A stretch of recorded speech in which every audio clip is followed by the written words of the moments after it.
आज के टाइम पे दुनिया को बिजली की बहुत ज़रूरत है, जो प्रोड्यूस करने के लिए बहुत से तरीके इस्तेमाल हो रहे हैं, पर उनसे बहुत ही ज़्यादा पॉल्यूशन क्रिएट होता है, जिससे ग्लोबल वार्मिंग बढ़ रही है और हर साल लाखों मैट्रिक टन के ग्लेशियर्स पिघलकर समंदर में जाकर मिल जाते हैं। तो इससे बचने के लिए एक आइडिया दिमाग में आता है कि ऐसी जगह ढूंढी जाए जहाँ पर हम बहुत बड़ा सोलर पावर प्लांट लगा सकें, जिससे बिजली की ज़रूरत को भी पूरा किया जा सके और कार्बन इमिशन को भी कम किया जाए।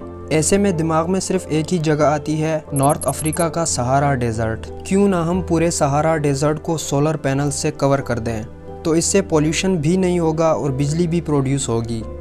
तो ये आइडिया काम करेगा भी या नहीं, सुनने में तो बहुत अच्छा लग रहा है, तो चलिए डिटेल में एक्सप्लेन करते हैं। The Sahara desert. North Africa में वाक़ सहारा डेजर्ट अंटार्कटिक और आर्कटिक के बाद दुनिया का सबसे बड़ा रेगिस्तान है। रकबे के लिहाज से ये रेगिस्तान यूनाइटेड स्टेट्स जितना बड़ा है। इस पूरे रेगिस्तान की आबादी सिर्फ 2.5 मिलियन है, जिनमें से ज़्यादातर लोग खाना बदोश हैं, जो कि 0.4% पर स्क्वायर किलोमीटर की आबादी बनती है। तो ऐसे में अगर हम सोलर प्रोजेक्ट लगाते हैं तो किसी को कोई नुकसान नहीं होगा।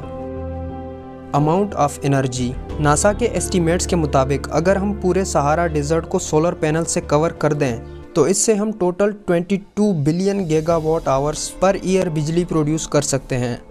ये एक बहुत बड़ा नंबर है। इसको इस बात से समझते हैं कि आज पूरी दुनिया को जितनी बिजली की ज़रूरत है वो उससे 100 गुना ज़्यादा है। हालांकि इसके मुकाबले में दुनिया का सबसे बड़ा सोलर पावर प्लांट सिर्फ 0.1 मिलियन गीगावाट आवर्स बिजली प्रोड्यूस कर पाता है पूरे साल में। एक बार सोचो, अगर सहारा डेजर्ट में ये पावर प्लांट बन जाए तो पूरी दुनिया जितनी चाहे उतनी एनर्जी यूज़ कर सकती है। आपको ये नहीं लगता कि अगर इस प्रोजेक्ट में इतने फ़ायदे हैं तो आज तक ये प्रोजेक्ट पर काम क्यों नहीं हुआ? तो चलिए मैं आपको समझाता हूँ। इस प्रोजेक्ट को करने के लिए हमें कुछ प्रॉब्लम्स का सामना करना पड़ता है, तो चलिए उन प्रॉब्लम्स को एक्सप्लेन करते हैं। सहारा रेगिस्तान में इतना बड़ा सोलर फार्म लगाने के लिए बहुत ही ज़्यादा खर्चा होगा, क्योंकि नॉर्थ अफ्रीका में इतने सोलर पैनल्स नहीं बन सकते और सोलर पैनल्स को करोड़ों की तादाद में इंपोर्ट करने के लिए बहुत ही ज़्यादा खर्चा होगा। और उसके बाद सोलर फार्म की एनर्जी को स्टोर करने के लिए बैटरीज की ज़रूरत भी होगी, और बड़ी बड़ी बैटरीज को बनाना और फिर सहारा डेजर्ट तक लाना बहुत ही ज़्यादा एक्सपेंसिव हो जाएगा। अगर ऐसा कर भी लिया जाए, फिर बिजली को दूर दूर कंट्रीज तक पहुँचाने पर अलग से बहुत ज़्यादा खर्चा होगा, और इतना बजट कोई एक मुल्क तो अफोर्ड नहीं कर सकता। अगर बहुत सारे कंट्रीज मिलकर इस पर काम करें फिर ऐसा हो सकता है। अगर ये सब चीज़ें काम कर भी जाएं तब भी सामने एक और बड़ा मसला आता है, द ग्रीनर सहारा।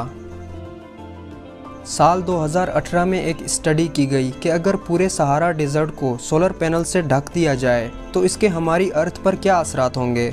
अगर रेगिस्तान की ज़मीन को एनालाइज करें तो वो बहुत ही ज़्यादा लाइट रिफ्लेक्टिव होती है, मतलब सूरज की रोशनी को बहुत ही ज़्यादा रिफ्लेक्ट कर देती है एटमॉस्फेयर में। तब भी सहारा डेजर्ट का टेम्परेचर 80 डिग्री तक हो जाता है, और जब हम इस पर करोड़ों की तादाद में सोलर पैनल्स लगा देंगे तो क्योंकि सोलर पैनल्स का कलर ब्लैक होता है और ब्लैक कलर लाइट को बहुत ही ज़्यादा एब्जॉर्ब कर लेता है, तो इससे हीट प्रोड्यूस होती है। इतने लार्ज स्केल पर जब पैनल्स हीट प्रोड्यूस करेंगे तो सहारा रेगिस्तान का टेम्परेचर और भी बहुत ज़्यादा बढ़ जाएगा। सहारा डेजर्ट की ज़मीन और आसपास के जो समंदर हैं उनके बीच टेम्परेचर डिफरेंस बहुत ही ज़्यादा हो जाएगा, जिससे ultimately surface air pressure low हो जाएगा, जिसकी वजह से हवा में नमी यानी मॉइस्चर पैदा होगा, जो मिलके रेन ड्रॉप्स बनाएंगे और सहारा डेजर्ट में बारिशें शुरू हो जाएंगी, जिससे पेड़ पौधे उगने लगेंगे और सहारा रेगिस्तान एक बार फिर से हरा भरा हो जाएगा, जैसे 5000 साल पहले हुआ करता था। सुन के बहुत अच्छा लग रहा होगा आपको,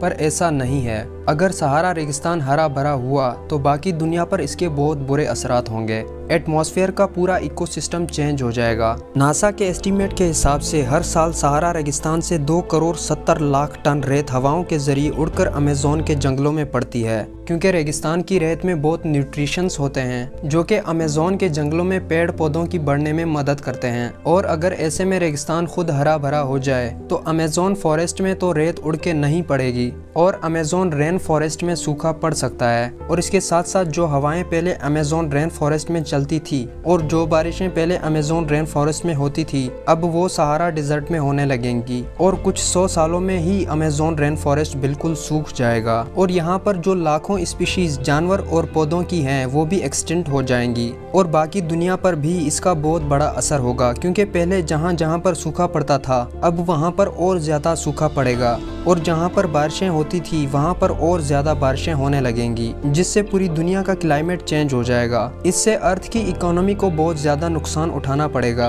ऐसे में सहारा डेजर्ट को सोलर पैनल से ढकने और हरा भरा बनाने में पूरी दुनिया को नुकसान ही नुकसान है, तो ऐसा हम हरगिज नहीं कर सकते और घूम फिर कर हम वहीं पर आ गए जहाँ से हमने शुरू किया था कि हम दुनिया को ग्लोबल वार्मिंग से बचाने के लिए सहारा डेजर्ट को पैनल से कवर कर रहे थे।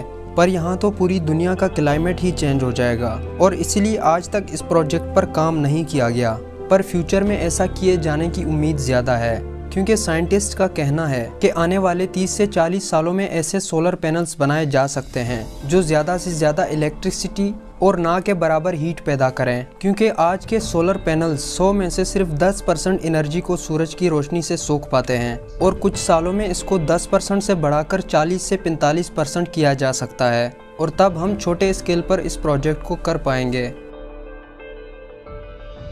वीडियो देखने के लिए आपका बहुत बहुत शुक्रिया।